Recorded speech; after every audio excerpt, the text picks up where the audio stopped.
మంత్రి గారి క్యాంపు కార్యాలయంలో ముఖ్యమంత్రి సహాయ నిధి కింద 55 మంది లబ్ధిదారులు వైద్య ఖర్చుల నిమిత్తం 49,44,687 విలువైన సీఎంఆర్ఎఫ్ చెక్కులు అందించిన రాష్ట్ర రవాణా యువజన క్రీడా శాఖ మంత్రి మండిపల్లి రాంప్రసాద్ రెడ్డి.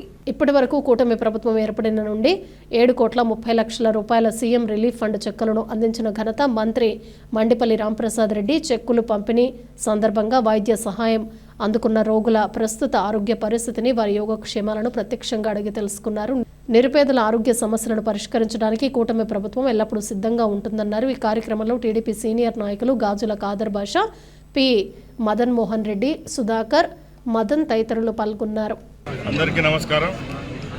ఈరోజు గౌరవ ముఖ్యమంత్రి నారా చంద్రబాబు నాయుడు గారు ప్రవేశపెట్టిన ఏదైతే సీఎంఆర్ఎఫ్ ఉందో దాని ద్వారా రాష్ట్ర వ్యాప్తంగా లక్షలాది మంది అభాగ్యులకు మంచి జరుగుతూ ఉంది.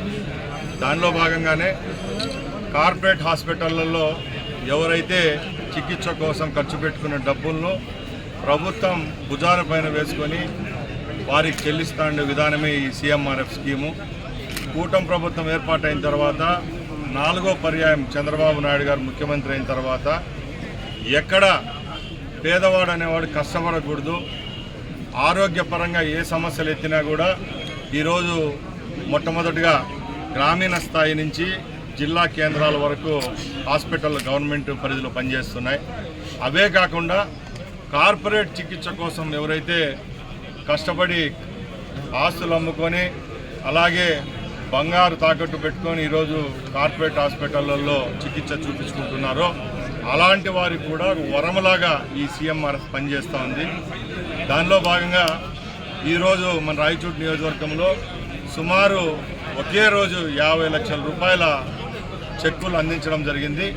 ఇప్పటికే ఈ 16 నెలల్లోనే సుమారుగా 7,50,00,000 రూపాయలు కేవలం ఓన్లీ రాయచోటి నియోజకవర్గంలో ఉన్న పేదవారి కోసమే ఇచ్చామంటే ఒకసారి గుర్తుపెట్టుకోవాలా. ఎక్కడ ఆరోగ్య రంగంలో నిర్లక్ష్యం చేయకుండా గ్రామస్థాయి హాస్పిటల్, ప్రైమరీ హెల్త్ సెంటర్ల దగ్గర నుంచి జిల్లా కేంద్రాల్లో పనిచేస్తున్న ఏరియా హాస్పిటల్స్, డిస్ట్రిక్ట్ హాస్పిటల్స్, ఇవే కాకుండా అన్ని హాస్పిటళ్లలో నాణ్యమైన సేవలు అందిస్తుంది ఈ ప్రభుత్వం. అలాగే ఎవరైనా మంచి చికిత్స కోసం పెద్ద హాస్పిటళ్ళకు అప్రోచ్ అయ్యే వాళ్ళు కూడా ఈరోజు ఈ సీఎంఆర్ఎఫ్ స్కీమ్ను ఉపయోగించుకొని ఒక వరంలాగా వాళ్ళ కుటుంబాలకు, వారి ప్రాణాలకు సంభవించిందంటే ఒకసారి మనం అందరం గ్రహించాలా. ఈ ప్రభుత్వం ఏర్పాటైన తర్వాత ఆరోగ్యం రంగంపై పూర్తి చిత్తశుద్ధితో పనిచేస్తూ ఉంది.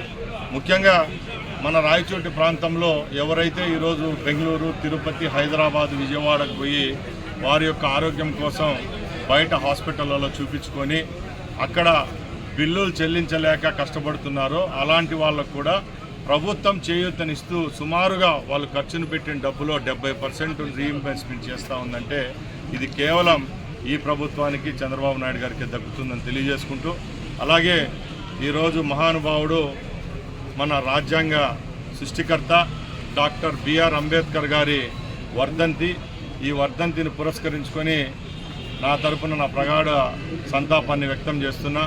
అలాగే ఈరోజు అంబేద్కర్ గారి గురించి మనం ఎంత చెప్పుకున్నా తక్కువే.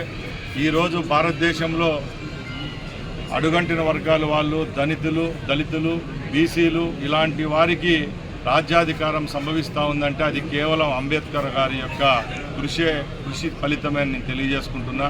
అలాగే ఏదైతే రాజ్యాంగం మనకు అంబేద్కర్ గారు ఇచ్చారో ఆ రాజ్యాంగం పట్ల మనం గౌరవించాలి. ఆ కాన్స్టిట్యూషన్ ఏదైతే ఈరోజు మన భారతదేశంలో మనం అవలంబిస్తున్నామో దాని పరంగా ఈరోజు ఎందరో పేదవాళ్లకు అన్ని చట్టాల్లో, అన్ని పరిధుల్లో వాళ్ళకు మంచి జరుగుతూ ఉంది. కాబట్టి మరొక్కసారి అంబేద్కర్ గారి యొక్క సేవలను మనసారా స్పృశించుకుంటూ సెలవు తీసుకుంటున్నా. జై హింద్.